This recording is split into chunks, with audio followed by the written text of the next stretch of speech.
This is amazing. Ang bilis na i-blend. Uy, wow, guys. Wait lang, guys, ha, kasi hindi ako masaya. Ang budey ko for today's video, naisak bigla, ah. Opinion ko lang to. Lahat naman tayo may kanya-kanyang opinion. So,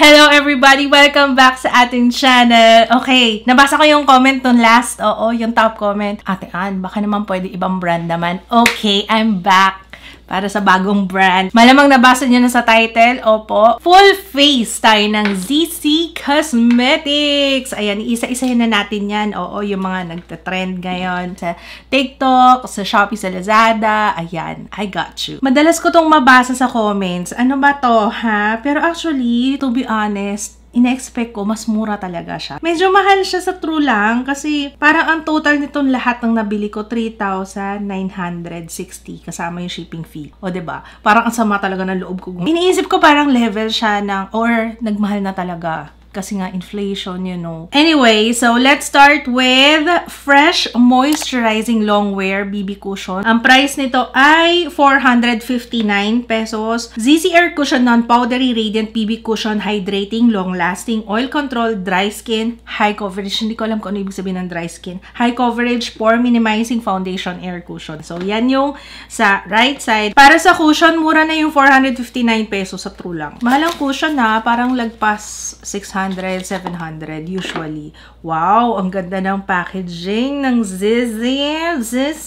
It's made in China pero Japanese yung characters. Ito yung cushion. Wala namang bago, ganun pa rin. Ayan, normal na cushion. And then let's open. Hopefully, tama yung shade ko. Sana. Ang shade na nakuha ko is 02 or Honey. Oh, meron pala tayong primer. Buti na lang di ko pa nilagay. Okay, mag-primer tayo. So, iba-iba siya. May green, may purple, at saka may skin tone. So, 229 dito sa tatlo. Tingnan natin kung ano ang difference ng bawat isa. Hindi siya naka-seal. Bakit ganun? Okay. Ayan. Ito yung green. I think pwede natin itong pang color correct. Ayan. However, medyo light siya. Yung purple naman, for discoloration daw siya. Ayan. Pero actually, ito, ang purple sa color wheel, kinakancel out niya ang yellow. Yung green for redness, yung purple, usually for correct niya yung yellow undertone, and ito naman yung skin tone. So, ayan. So, tingnan natin kung anong magiging effect niya sa skin natin. Marami akong redness ngayon. Parang halos buong face. Ayan, nilalagay ko sa mga areas ng face ko na may redness. Discoloration. Okay, yung purple, lagay nga natin dito. Kasi may mga pimple marks akong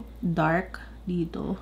Ayan. Actually, parang hindi siya color corrector. More like primer. Pero, I don't know. Hindi ko alam. Parang may identity crisis siya. Nahihirapan din ako, guys. Sa totoo lang, primer kasi talaga siya. So, yung primer, kailangan sa buong face, diba? So, ayan. Tinitimpla-timpla ko na lang. Siguro, ang magagamit ko dito mostly, yung green. At saka yung skin tone. Yung purple kasi, marami naman kasi talaga akong discoloration. Oo. Pero, ang aasahan ko dyan is yung base na ilalagay natin. Kasi lumalabas pa rin naman eh. O, kahit na ilagay natin yung purple dun sa discoloration, andyan pa rin yung discoloration, hindi naman siya na-apektuhan. So, ang ilagay na lang natin is yung skin tone. Okay? Malamig siya sa skin. And para ako nag-a-apply ng moisturizer, hindi siya ganun ka-smooth pag nilagay. Hindi madulas. Pero pag nag-set na siya sa skin, okay na siya. Honestly, parang wala naman siyang naitulong. Lalo na sa mga kailangan takpan. Pero, again, primer lang naman to, no? Hindi naman siya concealer or hindi naman siya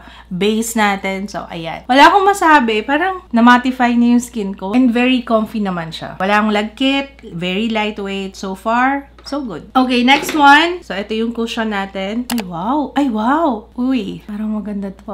Okay, half side lang ng face, ha? Uy, nagdagdag siya ng dewiness. Pero very natural lang siya. Second layer, para siyang skin tint lang. Alam niyo yun? Compare na natin. Ito yung side na nilagyan ko, guys, ha? Huwag niyo siyang asahan sa coverage kasi definitely kitang-kita pa rin yung mga blemishes. Ayan, yung pimple mark ko dito. Pero gusto ko yung finish niya. Alam niyo, parang, tingnan niyo, kung i-compare natin, ha? Ito, wow, may glow. 'Di ba? Tsaka glass skin yung effect. Parang ang healthy ng skin sa kanya. Kaso, malayo na yung kulay ng face ko, sa leeg ko. Let's see kung maayos natin yan. Okay, dito naman sa kabilang side, ZC Milky Skin Lasting Liquid Foundation, Moisturizing, Oil Control, Long Lasting Makeup, Mixed Dry Oily Skin. Ba't ganun sila mag-title? Para nandun na lahat? Oh my goodness, discontinued na siya! Why naman ganon, ZC? Alam ko ang tagal kong reviewin to, pero ba't naman? Talaga ba? Ay, ang ganda! Shucks, guys. Ang ganda ng packaging. Wow. This is amazing. Okay, ang shade na nakuha ko ay 02 Natural. Siguro review pa ba natin to? Discontinued na siya. Kaya siguro discontinued kasi ayaw na lumabas, oh. Medyo watery ng konti. Ayan, oh, tumutulo siya. As you can see. So, let's see kung... Oh, ang layo yata ng kulay. I'm using the travel brushes to blend out. Ito na yung darkest na nakuha ko. Kahit yung sa cushion ni. Well, actually, na-expect ko na yan. Parang alam kong magiging maputi yan. Lagi naman eh. Oy, in fairness, ito, matte yung finish niya. Oh my gosh, ang puti-puti na ng mukha ko. Ba't naman ganun? Sis. So, kung mapapansin nyo guys, ayan. Kitang-kita kagad, oh, mas glow ito kesa dito. Let's say, semi-matte. Ayan. Kasi ito, nakikita yung medyo... Ayan, nag-add siya ng glow eh. Pero iba yung glow nito, nung cushion. Honestly, mas gusto ko to, yung cushion. Pero definitely, kung i-compare ko yung dalawa, mas komportable si foundation kesa dito. So, sa ngayon, gusto ko lang dito is yung glow niya. Yun nga lang yung coverage, ganyan. Talagang kitang-kita pa yung mga anik-anik. Meron tayong 3 shade ng concealer. Nagbigay sila ng free. Okay, ang binili ko lang is natural at saka honey. Ang price nito is 109 pesos lang. Tapos 3 grams ang laman niya. Mura no? Natural. Ito namang isa, this is... Ay, ganun din, pareho. Free pala yung isa. Sayang, binuksan ko pa. O, diba? Mas dark nga talaga yung concealer. ZC Concealer Waterproof Liquid Foundation. So, concealer, tapos liquid foundation, full coverage, long-lasting, face scars, acne, dark circles, covered. Nakaka-stress yung pangalan niya. Okay, let's use this one kasi for brightening. Blend ko na to, sayang eh. Uy, effective siya sa ano. Ayan, oh, natakpan na. Natakpan na yung dapat takpan dyan. Meron akong pimple mark. So, si natural yung gagamitin ko sa under eye. Konti lang. Ganyan lang. Sa brows, etong si Wheat yung lagay natin kasi medyo mas darker siya eh. Bababad ko lang dyan bago ko i-blend. Pansin ko guys, lately, pag nagko-concealer ako, mas maganda na iwan mo muna siya dyan at least mga 1 minute or 2 minutes bago mo i-blend out. Pansin ko mas kumakapit siya sa skin at saka mas tumatagal siya. Let's blend this out. Pwede na. Uy, wow! Ang bilis niya i-blend. Uy, wow, guys. Naalala ko sa kanya yung favorite ko na Lucky Beauty na serum concealer. Ayoko kasi ng chunky na concealer eh. Kasi marami akong fine lines sa ilalim ng mata. So, iniiwasan ko yung mga ganon, yung mga sobrang matting na concealer. Gusto ko yung sakto lang, yung medyo basa ng konti. You know, madaling i-blend. Ayan! Perfect. Blend na rin natin itong nasa kilay. Binubura ko talaga yung kilay ko guys ha kasi meron akong microblading and hindi na siya bagay kasi sa aking hair kaya para mas lighter yung ating brows. Si Wheat yung ilalagay ko sa mga blemishes ha. Kitang-kita nyo naman siguro. Ayan. Ito. Babad ko lang muna. Meron din ako dito sa nguso. Meron pa ba? Actually, carry na yan. And then, daliri na lang para mas makuha ko yung coverage ng concealer. Okay, ayan. Tapos yung paligid na lang yung i-blend ko with the sponge. Sa gitna mismo, daliri na lang para makuha niya talaga yung coverage, ha? Nitigyawat ako lately kasi nga, you know, time of the month.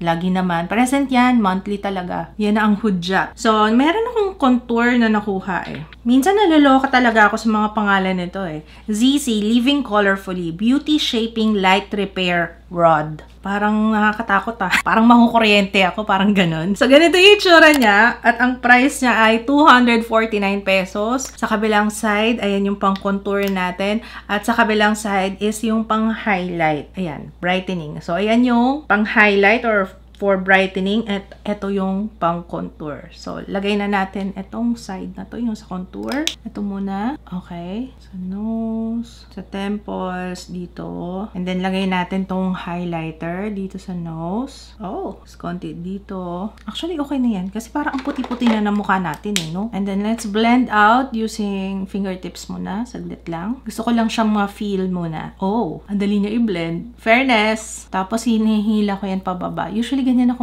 kasi nakakaliit siya ng face sa true lang. Ayan, yun dito. So, parang, Para akong pumayat. So, gamitin ko na yung aking sponge. I-blend ko lang para umayos na rin yung kulay ng face ko, no? Para maibalik natin yung dimension kasi nga sobrang nagmukha siyang flat kasi nga ang puti na ng mukha natin. Bumilog lalo kasi nga naglagay tayo ng ano. Alam niyo guys, feeling ko natutuyo siya agad. Kasi ang hirap na i-blend yun nandito sa baba. Ayan, just a warning. To be honest, yung 249 pesos, parang hindi ako masyadong nagiging masaya. Ano? Kasi ang dami ng local brands na options na for that price. Diba? Gets nyo? Kaya sabi ko parang, okay lang. Okay lang siya. Parang dun pa rin ako sa tangkilikin natin ng sariling atin. And mas okay pa yung shade range kasi alam nyo na, targeted talaga for our skin tone. Eh diba kapag ka ganitong brand, usually kasi mapuputi sila, kaya yung mga shades, ang puputi. Aayusin ko tong contour natin, hindi ako masaya. Parang masyadong mapula. So, brush yung gagamitin ko dito sa nose para mas precise. O, diba? Dito talaga kitang-kita ang pula niya. Blend na natin to. Mukhang naninigas na siya. Ayan yung sinasabi ko, guys. Oh, mukhang kailangan ko ng tulong ng ibang bronzer. Wait lang, guys, ha? Kasi hindi ako masaya. Parang off yung kulay. Let's use Cacao Velvet Drop ng Tevian. Sorry kasi hindi talaga ako masaya eh. Kung tayo magpanggap dito, hindi ko yan masusuot ng ganyan. Parang off ng kulay niya. So, ito mas okay kasi to. Ito lang, best ko na rin to ginamit na pang contour eh. Ayusin ko lang yung shade. Kasi tingnan nyo, yung itsura nito. Ano to? Mamaya ko na siya ayusin with powder. Normally, pag nagve-velvet drop ako, naglalagay naman talaga ako ng powder na bronzer. Okay, mag-powder muna tayo. I have yung Refreshing Silky Powder. Wow! British Museum Face Powder Oil Control Waterproof. Ito nga ba yun? At saka pansin nyo, pag bumili kayo online, parang pagdating dito ng product, nag-iiba yung pangalan. Pati yung mga claims ng product, andun na sa mismong pangalan ng produkto. Diba? Pag sa online. Guys, ang ganda ng packaging. Wow! Hindi nakakasira ng kuko kasi parang magnet lang siya. Oh. Ay, ang buti! Anong kalokohan to? Natural skin na yan. Lagay na yan. Okay, ganyan yung itsura niya. Oh, waterproof daw siya. Talaga. Iba yung packaging na binigay sa akin. Ba't ganun? Maganda sana yung packaging nito. Gusto ko to. Ang ganda pa naman sana. Parang alam niyo yun. Parang si Cleopatra yung gagamit. Okay, sige. Apply na nga natin to. Let's see. Oh my gosh. Kinakabahan na ako. Dito muna on one side. Ang buti ko for today's video. Paano mag-transform into a espasol look. Ganon. Don't get me wrong ha. Okay naman siya. Yun nga lang yung shade. Di tayo nag-bake. Ito lang yung powder na pinang-set natin. Alright. Good luck, sis. Ayusin ko lang yung aking contour and gagawin na natin yung ating kilay. Okay. So, ang ginamit ko pang ayos na ating contour, yung Toasty Cocoa or Toasty Coco ng Vice Cosmetics. So sculpted. I love this. Doon na tayo sa eyebrows. Meron tayo ditong Fine Makeup Triangle Eyebrow Pencil at ang price nito ay 199 pesos. Mahala. Sa true lang. But let's see. Baka naman may maibubuga siya. Uy, ang ganda. Stainless yung lalagyan. Parang guys. Or siguro yung pagkaka-frosted nung packaging. Ang ganda. Ay, wow! Ay, very fine. Okay, ito siya. Pwedeng hair-like strokes. Ang kinuha ko ay dark brown. Bakit dark brown kinuha ko, sis? Pero ano naman siya? Light naman siya. Effect pa rin naman yan. Dark brown yung pangalan niya. Okay. Let's do our brows. Bet ko yung pakilay. Ang ganda. Pero napansin ko na yung foundation, guys. Sobrang dry niya. No, obvious na yung pagbabalat ng face ko. Dito sa side na to. Pero ito, ang ganda. Ganda ng cushion. Meron akong eyeshadow. Itong eyeshadow na to is ZZ Alice Kingdom of Fantasy Eyeshadow Palette. Glitter, 9 colors siya. Ito yung packaging. At ang price nito ay 359 pesos. Ay, wow! Oh, ito yung tsura niya. Oh, pak. Ganda. Parang gusto kong gayahin to. Gayahin natin yung video dito sa Lazada. Meron ako, ayan, may tutorial. Ang ganda, no? Wow! Wow. Oh, yung glitter. Grabe yung glitter. Oh my gosh! Wow! Wala akong masay. Grabe, ang ganda. Ito yung medyo brown. Okay. Puro orange pala itong kinuha ko. Yes. Ito naman yung glitter. Ala, parang asin na siya sa sobrang ano. Ay, ang ganda. Ang ganda ng kapit pati Fairness Tingnan natin to. Pwede na nga siyang blush eh. Ang ganda. And then, ito yung glitter na white. Wow! Ang ganda. At ito naman yung pang base. Ayan siya. Let's use, ito daw muna. Ito. Ilalagay natin dito sa kanya medyo deeper yung ano. Magdadagdag na ako. Parang ang light sa akin. Anyway, ano pa lang naman to? Base pa lang naman to, guys. Ito yung ginamit ko. Parang medyo darker ng konti. I think ito. Okay. So, ipapatong ko lang. Pero may shimmer na siya. So, ayos lang yan. Pati sa baba, naglalagay pala siya. Ayan, kunin natin crease brush dito sa Eye Essentials para mas precise yung application, you know. Wala, first time ko yata magaganito. Orange, 'di ba? Kunin natin yung, ito, yung parang brown dito. Lagay natin sa outer V and crease. Ginagaya ko lang ha kung ano yung nasa tutorial dito sa Lazada. Yung video. Para mas maganda siya kapag kadaliri na lang. Para mas kumakapit. You know, alam niyo yun. Hindi ko magets ko anong gusto kong mangyari dito sa ating eyeshadow. Pero, sana nagigets nyo siya. Outer V lang yung brown. Though, parang wala akong nalalagay. Parang wala. Sa true lang talaga. Parang hindi siya kumakapit. Pero pagdating sa glitter shade, wala akong masabi, guys. Ang ganda ng glitter shade nito. Kunin natin to. Bet ko to. Yung nasa baba. Yung may shimmer dyan. Ilalagay ko siya dito sa gitna. Oh, yan, pak! Shining, shimmering, splendid. Alam niyo, ito lang, okay na sa akin to. Lagay tayong konting glitters dito sa ilalim ng mata. Kasi parang yun yung effect niya, no? Naglagay tayo dito sa inner corner ng eyes. Ayan. Nakikita niyo yung glitters. Ang ganda ng glitters. Promise, wala akong masay. Parang gusto ko pa ng more glitters. Try natin yung parang may asin. May asin. Yung parang glitter na malalaki na talaga. Lagay natin sa gitna. I like it. So, meron tayong eyeliner. Gamitin natin yung eyeliner. ZC Eyeliner, waterproof, long-lasting, highly pigmented eye. Napakahaba ng pangalan. Ayun, 199 pesos. Lahat ng links, guys, ilalagay ko sa description box, ha. Kung interesado kayo dun sa mga pangalan nitong mga produkto na to kasi nakakalokang haba-haba talaga ng name niya. Okay, so ito yung tsura niya and let's swatch. Oh, brush tip siya. Okay. So, effect naman dun sa bala ko today. Ang bala ko kasi today is, ito lang, yung wing lang sa dulo. Ganun lang.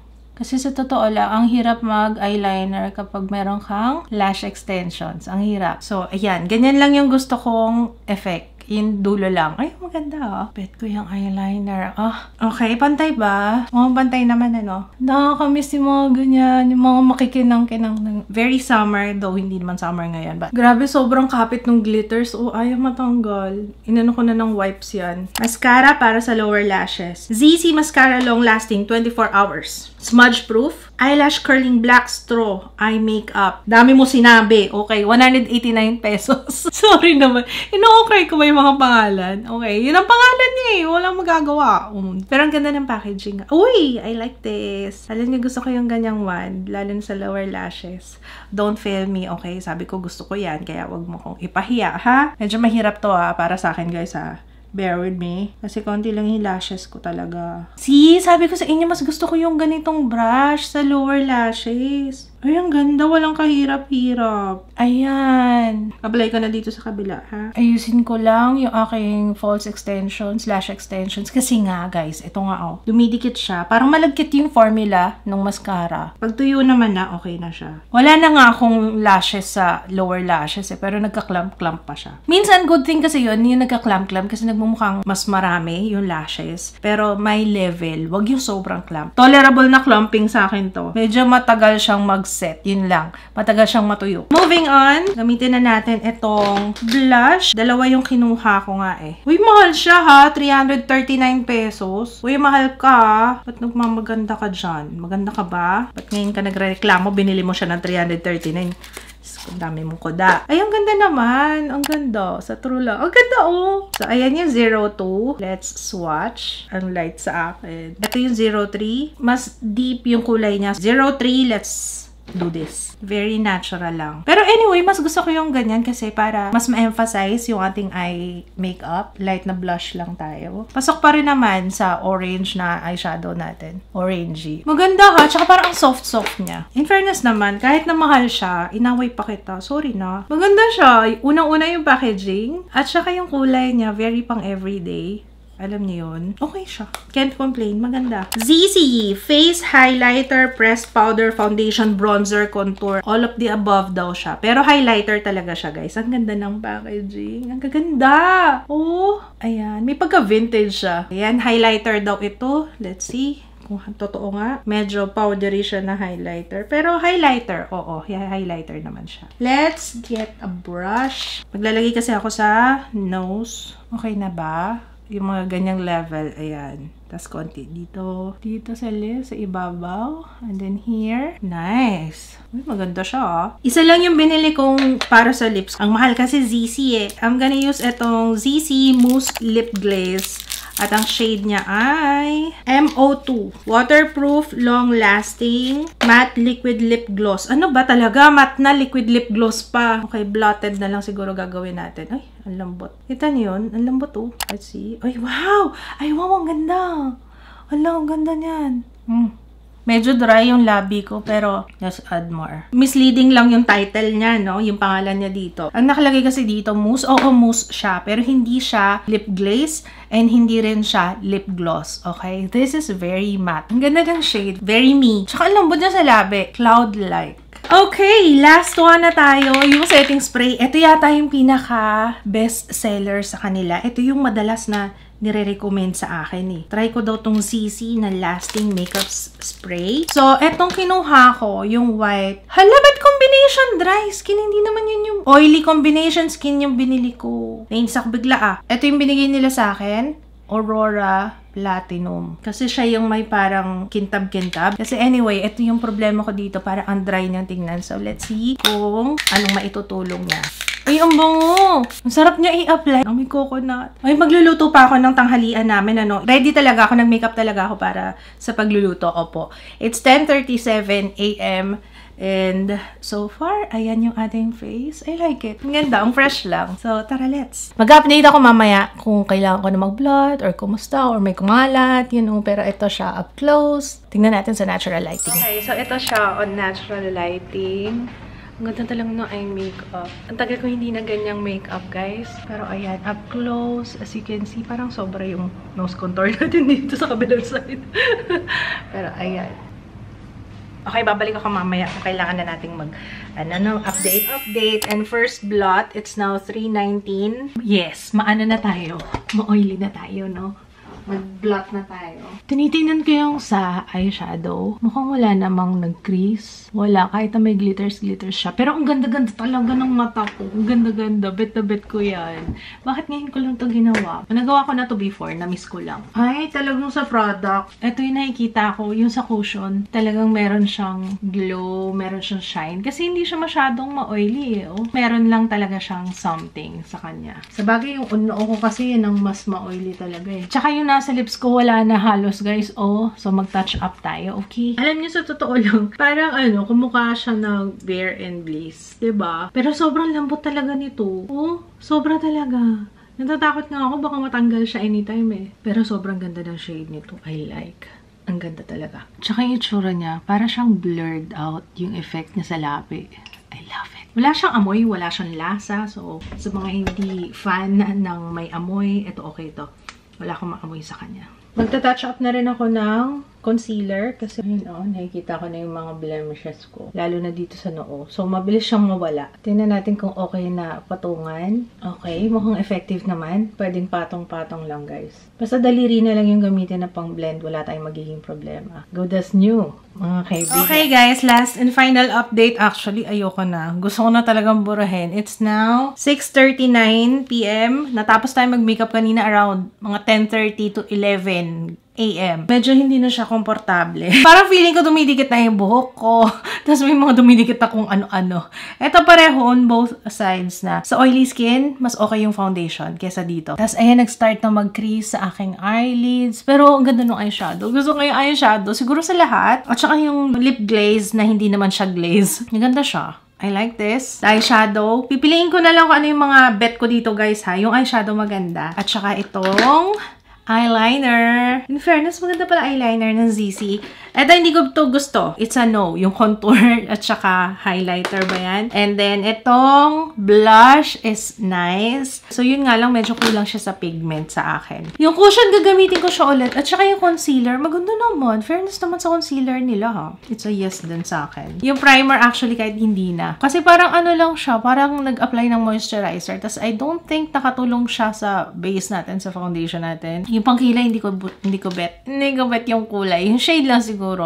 Siguro kung meron sila nung mas lighter pa. Kanina okay siya eh. Ngayon parang iba na yung kulay. Parang unti-unti siyang nagiging kulay green or siguro dahil sa microblading ko, hindi ko rin alam. Tapos ito, yung kanilang setting spray. Actually, yung setting spray nila maganda. Siguro kaya nag-add siya ng glow. Pero ito-try ko to with different foundation kasi hindi ko siya maaanuhan ngayon dahil nagtatry tayo ng bagong cushion.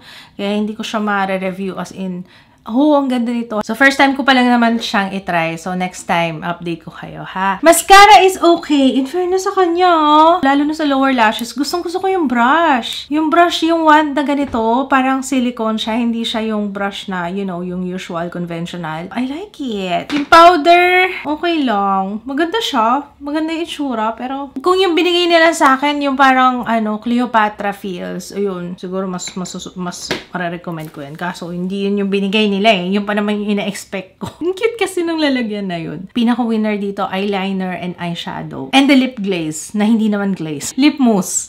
Ayun. So, yun lang guys. Maraming salamat. Sana na-enjoy nyo to.